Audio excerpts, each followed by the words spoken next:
Hey everyone, this is Joy Paris of Network.tv. We're here at the beautiful Four Seasons in Beverly Hills for the Media Access Awards. Stay tuned and keep watching Network.tv.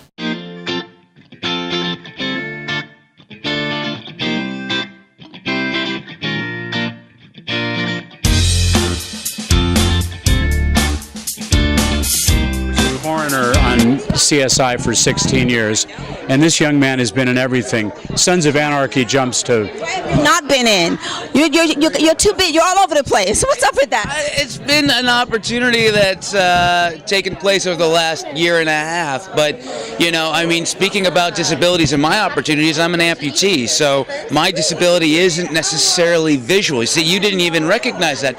So I get a little bit of an extra opportunity in that I get to go out for more able-bodied roles where someone who's blind, deaf, in a wheelchair and has a more visible disability, they're not given the opportunities to read for able-bodied roles. And that's what I want to see happen for all disabilities, to be able to go in and read for these roles, because they're going to book them. Every time I go out for those kind of roles, you know, as an actor that has gone through, for me, pretty heavy tragedy to get to this, you know, to be involved in this group. I have lived a lot of life, and as an actor, I think that's where you get so much more wealth of honesty in your eyes because of it. Experience to the deal. It's so funny that in this age where diversity and inclusion are talked, you know, Oscar's so white, this kind of thing, people with disabilities, talented actors and writers and directors, are ignored pretty much. And we're two of the very, very fortunate ones who've made a living in this business. It's not an easy business for anybody to make a living, but I've always felt African American, Asian American, white America, whatever, there's always going to be talented people in every group. And I think talent should rise to the top, not just, you know, why are we down in this thing? So we've learned a lot from the African American civil rights movement. We've learned a lot from LGBT. They've been very supportive to us as a movement. And so we come to these things to have fun and just support and applaud, you know, new talent. What's the one thing you'd want to share with an audience?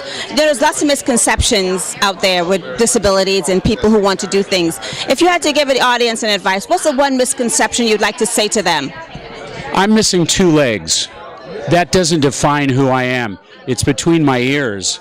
And I don't think of this guy at all about his disability, but he has one.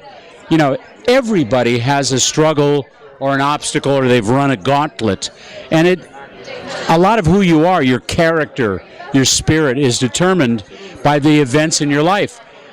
I choose to think that what I've been through has made me a stronger, possibly more compassionate man. I know it's been the case with Kurt. Yeah, I would say something very similar. You know, someone who uses a wheelchair, that's not a character trait. That's just a mode of transportation. You know, that's all it is. There's nothing, so you write it as, oh, is he a sad guy because of the wheelchair? Or is he a happy guy because he's overcome it? What does the wheelchair have to do with anything? It's like talking about someone's car as his character. Is he a drug addict? I mean, we can play anything because we are everything. So...